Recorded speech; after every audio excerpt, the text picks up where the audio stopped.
Guys আমার সতীন মানে একদম মৃত্যুর মুখ থেকে ফিরে আসছে। মানে ও কালকে রাতে ওর অবস্থা এত পরিমাণে খারাপ ছিল, মানে আমরা একটু পরেই কয়েকটা ভিডিও ক্লিপ দেখাবো, ওইটা দেখলে আপনার বিশ্বাস হবে। আর আমার সতীনের মুখ থেকে কয়েকটা কথা শুনুন, তারপরে ক্লিপগুলো দেখাচ্ছি। গাইস গত রাতে যে আমার সাথে কত ভয়াবহ একটা পরিস্থিতি গেছে, আপনারা ভিডিও ক্লিপগুলো না দেখলে কখনোই বিশ্বাস করবেন না। কারণ এমনিতে আপনারা বলতেছেন কি আমরা 203 নাকি নাটক করতেছি, মানে কোনো প্রমোশনাল কাজের কারণে এইরকম সুন্দর করে একটা নাটক সাজাইছি, প্রমোশন করব এই কারণে। তো আপনাদেরকে আগে আমি এই বিষয়টা ক্লিয়ার করে নিই গত রাতের ঘটনা বলার আগে, যে আপনারা কি আজ পর্যন্ত কখনো আমাদেরকে দেখছেন কোনো প্রমোশনাল কাজ করতে? প্রমোশনাল কাজ মানুষজন করে কেন? একটা প্রোডাক্ট আপনাদেরকে চিনাবে যাতে আপনারা সেই জিনিসটা নেন, তাই না? তো আমরা যদি করতাম সেক্ষেত্রে তো আপনারা অবশ্যই জানতেন। আর প্রমোশন মানুষ মেইনলি কোথায় করে? ফেসবুক পেজে। আর আমাদের 203-এর কোনো ফেসবুক পেজই নেই সেই জায়গায়, তো আমরা প্রমোশনটা করব কোথায়? আমাদের কোনো নাটক সাজানোর দরকার নাই। আমরা শখে শখে আসছি ভিডিও করতে।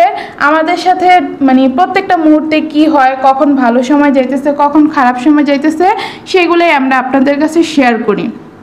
তো সেই ক্ষেত্রে এখন যেহেতু আমার সমস্যা হইতেছে সেটা আপনাদেরকে বলছি, কিন্তু কিছু মানুষ এসে এখানে বলতেছেন কি যে নাটক করতেছি। এইসব বিষয় নিয়ে কি নাটক করা যায়? আপনারাই বলেন। আসলেই আমার এই কয়েকদিন ধরে অনেক বেশি সমস্যা হইতেছে, যার কারণে বলছে আমার সতীন যা দেখছে তাও আপনাদের কাছে শেয়ার করছে। আর গত রাতে তো অবস্থা অনেক বেশি ভয়ঙ্কর ছিল, এখনও আমার বলতে গিয়ে নিঃশ্বাস আটকে যাইতেছে যে আমি কেমন একটা পরিস্থিতি যে পার করে আসছি আপনাদেরকে বলে বুঝাইতে পারবো না। এখন পর্যন্ত যে আপনাদের সামনে দাঁড়িয়ে আছে এটা আল্লাহর রহমত ছাড়া আর কিছুই না। আপনারা আমি কথা বলবো, কথার ফাঁকে ফাঁকে কিছু ভিডিও ক্লিপ দেখতে পারবেন, তাহলেই বুঝতে পারবেন যে আমি মানে কোন জায়গা থেকে আবারও ফিরে আসছি। তো গত রাতে হচ্ছে আমি একদম মানে ঘুমিয়েছিলাম, এখন পর্যন্ত আমার হার্টবিট বেড়ে গেছে, শ্বাস নিতে কষ্ট হইতেছে, এসব কথা মনে হয়। আর সমস্যা এখনও কিন্তু পুরোপুরি কাটে নেই, অনেকটা সমস্যায় রয়ে গেছে। আর কথা বলতে আমার আজকে অনেক বেশি কষ্ট হইতেছে, আপনারা আমার কথাগুলো শুনলেই বুঝতে পারতেছেন হয়তো বা। তো গত রাতে আমি হচ্ছে ঘুমিয়েছিলাম একদম গভীর ঘুমে, হুট করে আমি এত বাজে স্বপ্ন দেখতেছিলাম। স্বপ্নের কথা নাকি মানুষকে কখনো বলতে হয় না, আর বিশেষ করে বাজে স্বপ্ন হলে তো মানে কোনোভাবেই নাকি বলতে হয় না যে কারোর কাছে, যার কারণে আমি আপনাদেরকে বলতেছি না। খুবই বাজে একটা স্বপ্ন দেখি। মানুষ স্বপ্ন দেখার পরে কি হয়? ঘুম ভেঙে যায়, লাফ দিয়ে উঠে পড়ে।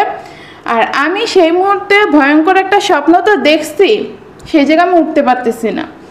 আমার মনে হচ্ছে যে আমার কেউ অনেক শক্ত করে ধরে রাখছে, গলায় চাপ দিয়ে ধরে রাখছে, আমার খুবই কষ্ট হইতেছে। আমি কোনোভাবেই মানে ছুটতে পারতেছি না, আমার শ্বাস নিতে কষ্ট হচ্ছে, দম তো একদম আটকে গেছে। সেটা আপনারা ভিডিওটা খেয়াল করলেই বুঝতে পারবেন। আমি এক মুহূর্তে এরকম অবস্থা থেকে বের হতে পারতেছি না দেখে কান্না পর্যন্ত করে দিছি, মানে পারতেছি না। আপনাদের ভাইয়া আমার সাথে ছিল, যেটা আপনাদেরকে গত ভিডিওতে বলছে যে আমার এই কয়েকদিন ধরে সমস্যা হচ্ছে দেখে আমি বাচ্চাদের সাথে থাকি না, তার সাথেই থাকি। তো সে ফার্স্টে হচ্ছে মজা নিতেছিল, ভাবতেছিল আমি হয়তো বা নাটক করতেছি, যেটা সবসময় বলে। সে বিশ্বাস করে না জিনিসটা, তার কাছে মনে হয় যে আমি এগুলো নাটক করতেছি। তো ফার্স্টে সে মজা নিতেছিল যে আমি ইচ্ছে করে এমন করতেছি, একটু পরে ঠিক হয়ে যাবো, এই কারণে এসব নিয়ে হাসাহাসি করতেছিল। কিন্তু একটা পর্যায়ে গিয়ে দেখে যে না, আসলে আমার অবস্থা অনেক সিরিয়াস, আমি কান্নাকাটি করে দিতেছি, আমার শ্বাস নিতে কষ্ট হতেছে, তারপরে হাত পা পুরো শরীর শুধু কাঁপতেছে আমার ভয়ে। পরে সে সিরিয়াস হয়, ভয় পেয়ে যায়, একদম হাউমাউ শুরু করে দেয়।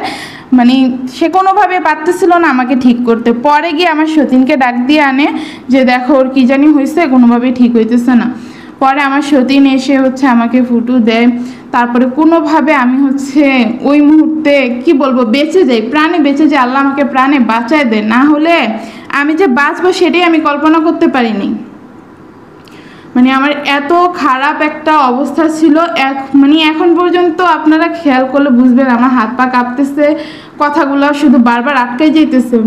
কারণ এই ধরনের সিচুয়েশন আমি প্রথমবার ফেস করছি। জিনের কারণে যে এত বাজে সমস্যা হয় বিশ্বাস করেন। এখন আমার হাজব্যান্ড হাসাহাসি করতেছে, এটা নিয়ে অনেকে বলতেছেন যে না এটা সিরিয়াস, আবার আমার হাজব্যান্ডকেও ভুল বুঝতেছেন। আমিও না একটা সময় জিনিসটাকে হাসি ঠাট্টাভাবেই নিতাম যে আসলে এগুলা মানুষজন ঢং করে, এরকম কিছু হয় নাকি? জিন কি মানুষকে কখনো কোনো ক্ষতি করতে পারে নাকি? তো এখন যখন নিজের সাথে হয়েছে, এখন বুঝতেছি যে আসলে ওই মানুষগুলোর কতটা কষ্ট হইতো। মানে নিজের যখন কষ্ট হয়েছে না, তখন বুঝতেছি যে এখন আসলে মানুষজনের এতটাই কষ্ট হয়। আমি বিশ্বাস করবেন না, মনে হচ্ছে কি আমার বুকের মধ্যে কোনো ভারী একটা কিছু রেখে দেওয়া হয়েছে, যেটার কারণে আমি শ্বাস নিতে পারতেছি না ঠিকমতো। গলায় কিছু একটা আটকে রাখছে, মানে কি আটকে রাখছে বলতে আমার গলায় চাপ দিয়ে ধরে রাখছে এইরকম। আর হাত পা মানে ধরে রাখছে, হাত পার মধ্যে চাপ দিয়ে রাখছে, আমি হাত পা পর্যন্ত নাড়াতে পারতেছি না, শ্বাস নিতে কষ্ট হইতেছে। মানে আপনাদেরকে কি বলবো, আমি সেই মুহূর্তের কথা, আমার কথা পুরো আটকে যেতেছে। তুমি একটু কিছু বলো। আমার বলতে আর কিছু যখন ডাক দিছে তখন আমি তো পুরো ভয় পেয়ে গেছি। ওর এরকম অবস্থা দেখে আমিও তো কখনো মানে এরকম সিচুয়েশন ফেস করি না। আমিও খালি ওকে বারবার এরকম করতেছি, তারপরে গায়ে হাত বুলাচ্ছি যে তুমি ওইটা থেকে বের হয়ে আসো। এরপরে আস্তে ধীরে আমি ওকে একটু ফু দেই, দোয়া মানে দোয়াও আমার মুখ দিয়ে আসতেছিল না, মনে হচ্ছিল কি আমি দোয়াও ভুলে যাচ্ছিলাম যে ওকে আমি ফু দিব। তারপরে কোনো রকম দোয়াগুলো পরে ওকে ফু দিছি। ফু দেওয়ার পরে আস্তে আস্তে ও ঠিক হয়েছে। এরপর পানি টানি খাইছে। মনে হয় ও 2 ঘন্টার মতন চুপ করে বসেছিল একদম। আমার গায়ের ওর অবস্থা দেখে আমারই হাত পায়ে কাঁপাকাঁপি শুরু হয়ে গেছে। ওর এখানে অবস্থাটা কি হয়েছে, আমি সবসময় আল্লাহর কাছে একটাই দোয়া করি যে আমাদের সংসারে সব কিছু ঠিক করে দিক, আল্লাহ না করুক আমার সতীনের যাতে কখনো কিছু না হয়। আল্লাহর কাছে এইটাই দোয়া করি। ওর কিছু হয়ে গেলে আমি কি করবো আমি বুঝতে পারতেছি না, মানে এতটা ভয় পেয়ে গেছি। আর আপনারা যে কি বলেন আমরা নাটক করি না কি করি, প্রমোশন এইসব নিয়ে এতদিন নাটকও করতে পারেন আর প্রমোশনের তো কথাই আসেন। আমাদের কাছে কত প্রমোশন আসছে, আমরা কোনো মানে সিনও করি না, রিপ্লাই দিই না, কিছুই করি না। আমরা জাস্ট আপনাদের ভালোবাসার কারণে আমরা ভিডিওগুলো আপলোড করি। মানে আমাদের কয়েকটা স্মৃতি জমা থাকবে 200 দিনের। কারণ কখনোই মানে যত সতীন দেখছি আমার 2 চোখে, বাস্তবে হোক অনলাইনে হোক যাই হোক না কেন, আমি এরকম দেখি নাই। মানে আমাদের স্টোরিটা একটু অন্যরকম, এই জন্য আপনাদের সাথে আমাদের মানে স্টোরিগুলো মানে গল্পগুলো সংসারের খুঁটিনাটিগুলো সবকিছু আপনাদের সাথে শেয়ার করি। আমার সতীনের জন্য আপনারা অবশ্যই দোয়া করবেন, নামাজ পড়ে যাতে আমার সতীনের সুস্থ হয়ে যায়, ওর যাতে কিছু না হয়। সবাই আপনারা আমাদের পরিবারের জন্য দোয়া করবেন। একটার পর একটা কি সমস্যা যে হইতেছে, আর আমার যে কি ভয়াবহ পরিস্থিতি, কয়েকটা রাত ধরে আমি ঘুমাইতেই পারি না। গত রাতের ঘটনার পরে তো আপনাদেরকে কি বলবো, আপনারা ভিডিওটা দেখলেই বুঝতে পারবেন যে আমি শারীরিক মানসিকভাবে কতটা কি বলবো, আমার অবস্থা কতটা খারাপ। আপনারা ভিডিও ক্লিপগুলো যদি খেয়াল করে দেখেন তাহলেই বুঝতে পারবেন। এখনই আমার ভয়ে কথাগুলো আটকাই যাইতেছে। আর ওর চেহারাটা শুকায় পুরো মানে কত একটুকা হয়ে গেছে জিনের প্রভাবের কারণে। এত বাজে যে জিনিসটা কত যে খারাপ, এটা যার সাথে হয় শুধু তারাই বুঝে। আর গাইস, এখন আপনাদের সবার মনে একটা প্রশ্ন আসতে পারে যে আমার যেহেতু এত সমস্যা হচ্ছে আমি কি ট্রিটমেন্ট নিতেছি। তো আমি যখন প্রথমেই বলছিলাম যে আমার কয়েকদিন ধরে এইসব সমস্যা হইতেছে, একদম ফার্স্ট যে ভিডিওটা এই জিনের বিষয়টা নিয়ে, সেখানে অনেক আপুরাই কমেন্ট করছিলেন যে আমি নিজেই যাতে একটু দোয়া দুরুদ পরে ফু দিই, তারপরে ইউটিউবে অনেক রুকাইয়ার ভিডিও পাওয়া যায়, সেগুলো যাতে আমি রাতের বেলা শুনি। তো আমি সেগুলো করছি। আর আমাদের হাজব্যান্ড শাশুড়ি এই জিনিসগুলো যে বিশ্বাস করে না সেটা তো আপনাদেরকে আগেই বলছি। এমনকি গতকালের ঘটনা দেখার পরও তাদের মনে নাকি এখনো মানে বিশ্বাস হইতেছে না যে আসলে আমার এই ধরনের কোনো সমস্যা হয়েছে। তারা বলতেছে আমাকে নাকি আগে ডাক্তার দেখাবে, ডাক্তারের কাছে গিয়ে ডাক্তার কি মানে ওষুধ দেয়, কি করে কি রোগ ধরা পড়ে, তারপরে যদি কোনো কাজ না হয় তখন ওই যে রাখি, তারপরে কি কবিরাজ দেখানোর কথা বলছেন সেগুলো দেখাবে। এর আগে না মানে আমি শুধু চিন্তা করতেছি, কালকে আমার এরকম একটা ভয়াবহ পরিস্থিতি চোখের সামনে দেখেও তার কাছে নাকি এখনো বিশ্বাস হয় না যেগুলা জিনের প্রভাবের কারণে হইতেছে। আর আপনারা কি বিশ্বাস করবেন আল্লাহ জানে। তো যাই হোক, অনেকে এই বিষয়টাকে বলতেছেন এটা নাকি নাটক করতেছে আমরা প্রমোশনের জন্য, যেটা একদম ভিডিও শুরুতে আপনাদেরকে বলছি। দেখেন আমরা নাটক কেন করতে যাব, আমরা ব্লগ করি শুধুমাত্র আপনাদের ভালোবাসার কারণে। মাত্র বড় সতীন আপনাদেরকে এই কথাটা বলছে যে আমরা কোনো প্রকার টাকার কারণে বা কিছুর কারণে ব্লগিং করতে আসি নাই। যদি আমাদের টাকার লোভ থাকতো বা ভাইরাল হওয়ার লোভ থাকতো তাহলে আমরা আজ থেকে আরও 4 বছর আগেই ব্লগিং শুরু করে দিতাম, 4 বছর পরে কোনো ব্লগ করতে আসতাম না। আমরা এই কারণে ব্লগ করতে আসছি, আমাদের গল্পটা একটু অন্যরকম। আপনারা যারা জানেন না তারা আমাদের চ্যানেলে গিয়ে একটা প্লে লিস্ট আছে 200 দিনের লাইফ স্টোরি নামে, সেখানে প্রথম একটা ভিডিও 54 মিনিটের, ক্যাপশনটা হচ্ছে আমার এখনো পর্যন্ত কথা বলতে কষ্ট হইতেছে। কিভাবে সতীন হলাম সেই গল্প বলতে গিয়ে 203 অঝরে কান্নায় ভেঙে পড়লাম। এই স্টোরিটা দেখলে আপনারা বুঝতে পারবেন যে আমাদের সম্পর্কটা কতটা মজবুত, আর আমাদের গল্পটা সবার থেকে ভিন্ন। তো এমন একটা গল্প আমরা কেন আপনাদেরকে বলতে ইচ্ছে করবেন, আপনারাই বলেন। অনলাইনে তো আপনারা অনেক কিছুই দেখতেছেন, তো সেই জায়গা থেকে আপনাদেরকে আমরা চাইছি যে ভিন্ন রকম একটা গল্প শোনাই।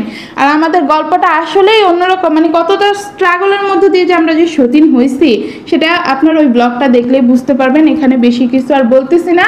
তো আর যেটা নাটকের বিষয়ে বললেন প্রমোশন, সেটা টাকার জন্য নাকি নাটক করতেছি। আপনাদেরকে কিছু কমেন্ট দেখাই, তার মধ্যে একটা কমেন্ট আমি আপনাদেরকে পড়ে শোনাইতেছি। একটা আপুর খালাতো বোন, তারও নাকি সেম সমস্যাগুলাই হয়তো, দিনের বেলা কোনো সমস্যাই ছিল না, সব সমস্যা রাতের বেলা হয়তো ঘুমাতে গেলে যেগুলা, মানে যেসব সমস্যা আমার মধ্যে আছে সেই সমস্যাগুলা আপুর খালাতো বোনের মধ্যেও ছিল। তো ওই আপু আমাদেরকে কেন এই কমেন্টটা করছে? তার কি এখানে কোনো স্বার্থ আছে না? কমেন্টটা করছে দেখে সে টাকা পাবে, এমন কিছু কি আছে? তো সে কেন এসে নাটক করতে যাবে? মানে আমি একটা জিনিস বুঝি না, আসলেই তো এই ধরনের সমস্যা হয় আমাদের বাস্তব লাইফে। জিন তো আছে, এটুকু তো আপনারা বিশ্বাস করেন। জিন যে মানুষের ক্ষতি করে এটাও তো আপনারা জানেন, সামনাসামনি অনেকেই হয়তো বা দেখছেন, আবার অনেকে দেখতে নাও পারেন, কারণ সবসময় তো সবার জায়গায় সব কিছু হয় না। কিন্তু এইটুকু তো বিশ্বাস করেন, তাই না, যে জিন মানুষের ক্ষতি করে। যখন আইসা ভিডিওতে বলি না এই সেম জিনিসগুলা যে আমাদের সাথে হয়েছে, তখন এই জিনিসটাকে না আপনারা নাটক বানাই ফেলেন। কেন? একটা মানুষের সাথে কি হইতে পারে না? ভিডিও করতেছে বলে এইসব সমস্যা হয়। ওই যে ওই আপুটার খালাতো বোন, তারপর যেসব আপুরা কমেন্ট করছে যে তাদের এসব সমস্যা হইতেছে, ওইসব আপুরাও কি ওই যে ভিডিও বানায় ব্লগ করে তারপরে নাটক করে এসে ওনাদের কেন হইতেছে? তো এগুলা মানে কি বলবো, এক প্রকার দুষ্টু জিনেরা এই ধরনের কর্মকাণ্ড করে থাকে আর কি। আল্লাহ আমাদের সবাইকে এসব থেকে হেফাজত করুক। যাদের এই সমস্যা আছে সবাইকে আল্লাহ কি বলবো এগুলা থেকে শেফা দান করুক। আমার সাথে হয়েছে, তো আমি এখন তাদের কষ্টটা বুঝতে পারতেছি। যাই হোক, ব্লগটা এখানেই শেষ করতেছি। সবাই আমাদের জন্য দোয়া করবেন, আমাদের পরিবারের জন্য দোয়া করবেন, যাতে আমরা মানে খুব তাড়াতাড়ি এই বিপদগুলো কাটিয়ে উঠতে পারি। ব্লগটা এখানেই শেষ করতেছি। আল্লাহ হাফেজ।